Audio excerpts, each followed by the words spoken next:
So I started another live showing a squirrel a couple of days ago. So I'm starting this one by showing you the baby seagulls lying in the grass. And actually that's quite funny because here's the thing, they're the reason why I'm sleeping so poorly. I woke up really early this morning, and I can sort of tell from the puffiness around my eyes, because they're so loud. Like, Jesus Christ, they're so loud, and they get started around, I think it's like half 4, something like that. It's crazy. 3:30, I don't know. Anyway, this live is about motivation and how it's so overrated. So this is something that I usually say when I talk to my students at the PTE Personal Trainer Academy school that I'm part of. We talk about motivation, of course, because if you're working as a personal trainer, you know that your clients are wanting to change and they come to you because they need support doing so. So I want to talk about why motivation isn't perhaps the best way to get things done. And what got this whole thing started was a conversation I had this morning with a friend of mine who's a masterful champion bodybuilder, and he created these posts on Instagram talking a lot about motivation, and we got talking about that as well. So I wanted to share a more in-depth take on that and my view on that as well. And as I stated in the headline, if you ever felt like Sunday anxiety, I think this is a good topic to talk about. What I mean by that is that Sunday anxiety is often, it arises because you feel like you're not. Hang on, I just make sure I'm not getting run over on the sidewalk. So, Sunday anxiety happens when you're not really feeling like you're wanting to start the new week, right? And the new week might be something, you're going to the job you don't like, or going to school, or whatever it is. And I used to have that so much. I used to be so anxious and not wanting to start the new week. I used to lie awake during the night and just think. My mind would just spin. And as you started the Monday, all you looked for was the motivation to get things started, to show up for work, or perform well in school, or whatever we engage in during the days. So if this is you, if you need motivation before you start something, here's what I recommend. This is usually what I say. If you're not liking what you're doing, you're either doing it wrong, or the activity is wrong for you. Okay? So ask yourself that. Like, whatever you're doing, if you're not liking it, you're either doing it wrong, or you're not liking, the activity is wrong for you. And if so, first of all, examine, can you perform the activity differently?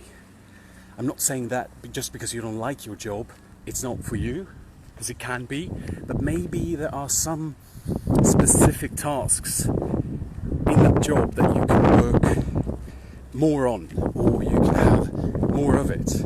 And if you did, it would be much more fun, right? So try that. Try to amplify the stuff you do like, and if possible, decrease the stuff you don't like. This applies to the gym as well, or any kind of thing you do if you go training, exercising. Whatever it is, if you're not liking it, is there a different way of doing it? I mean, you can keep the activity, but you can change the context, the content of it, or you make it suit you better. And finally, if you have tried all of those things and it's still not something you like, it might be that that activity is wrong for you. And in that case, switching the activity. Now, you only need motivation for the stuff you don't like. Listen to that. You only need motivation for the things you don't like. So if that's true, I suggest do more stuff that you do like. And what you do like tends to be what's resonating with us, what's important to us, what's aligning with our personalities or our core values, right?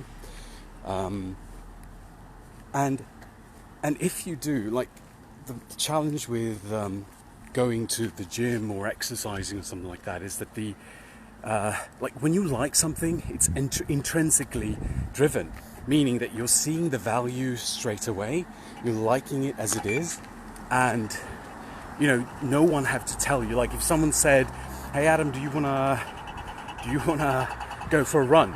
I'm not gonna go like, "Oh, I don't want to," like that. No one needs to motivate me to go for a run. I love it, okay? I love it, so I simply do it. But sometimes, say that someone says, "Do you want to go to the gym?"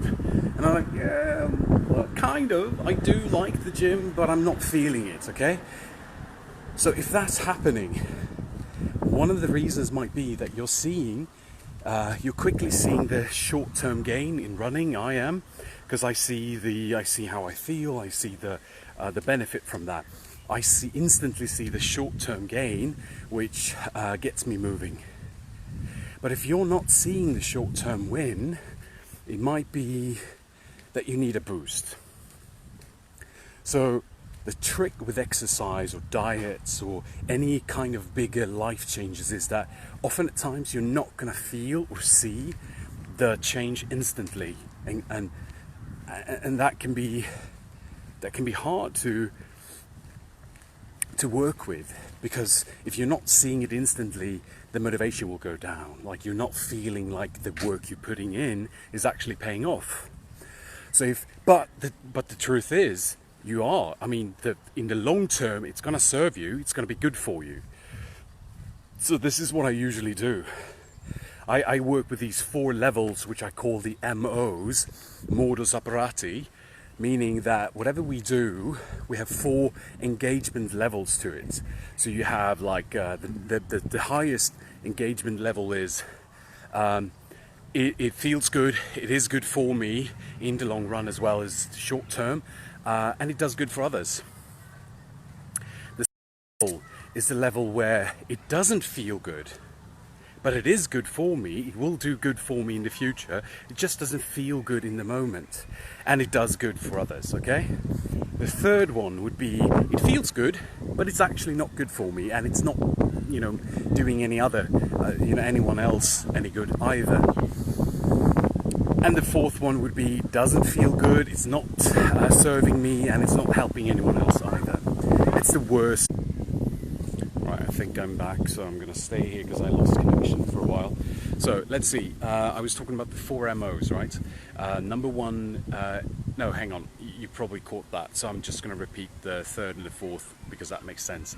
So the third one would be, it feels good but it isn't good for me and isn't serving anyone else. The fourth one would be, it's not good for me, it doesn't feel good, and it's not serving anyone else, okay? So those are the 4 MOs. Now, why would you even engage in the fourth or the third? Well, the third is usually something that could be considered as an addiction, perhaps. Something that you go like, drinking, say drinking alcohol. It feels good in the moment, right? Well, to some at least. But it's actually not good for you in the long run, especially if you overdo it. And it's not serving anyone else. Sometimes it's actually getting ourselves and others into trouble, right? And if you continue doing MO3, MO3 is your main way of doing, engaging with that activity over a period of time, what happens is it downgrades to a MO2, MO4.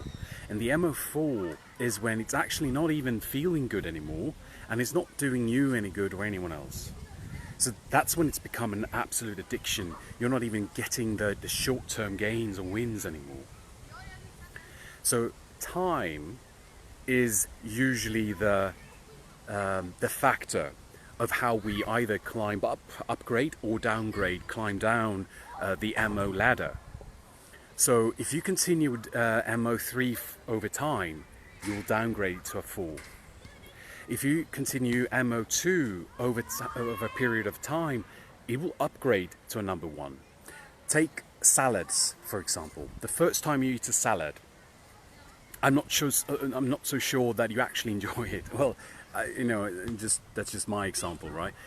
First time I ate salad, it wasn't gonna replace pizza. I love pizza, and it can't really replace it. So short term, it doesn't feel as good as pizza, but in the long run, it is good for me, and it's actually good for the planet as well, right? So it is making good use for other people as well. Over time, when you continue doing it, it becomes an MO1 experience. Now you start to experience it, you start enjoying it, you're actually starting to appreciate the salad, the crispness, the texture, the colors, the flavors, everything about it.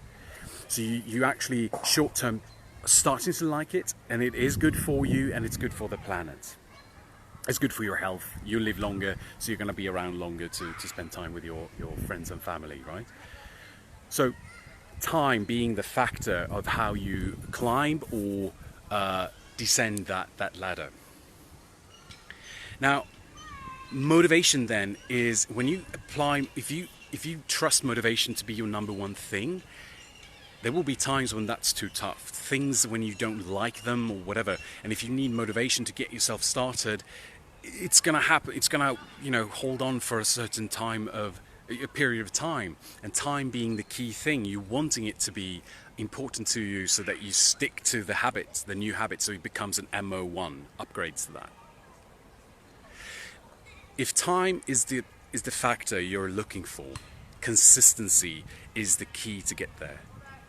To build an habit, to trust in a habit. I usually ask this, how long does it take to create an habit? People will say anything from 21 days to 90 days to a year or whatever. But actually, the truth is, a habit is instant. When you see the value, the intrinsic value of creating a new habit, you're going to go for it. If you see the absolute short-term value in it, you're going to die trying, right? You're going to get it. And yet, because sometimes we're not convinced of the short-term gain, it becomes a challenge. So if that's true, then consistency, building a routine, creating habits is key. So in those cases, recognizing the fact that you need to spend more time in making yourself consistent, showing up, doing the work, rather than building something very complex or high, intense, or high in volume, like the many times you're having to do it or whatever. So that's really it. You have these two different ways of building motivation. One, reconnect with your internal driving force. Two, make sure that you're consistent over time. And if you're consistent over time, doing something that's good for you, it's going to up level to a place where you're going to reach the intrinsic value of it. You're going to find an internal driving force for it. All right, I think this is a much more helpful topic than you originally might have thought. I made it way too long, but there's great value to be had here, okay? So I hope you enjoyed that. I'm off to do some other stuff. I'm going to go buy some groceries, getting some fruits and stuff at the farmer's market. Also on Wednesday, I'm hosting this live mini training in my Facebook group, which you can gain access to. So 5 p.m. Central European time, I'll be hosting this mini training on how you can redefine success for you and how you get there, okay? So if you're interested in that, join my Facebook group, be on that live call or catch a replay. All right, thanks for watching. Take care. I'll see you around.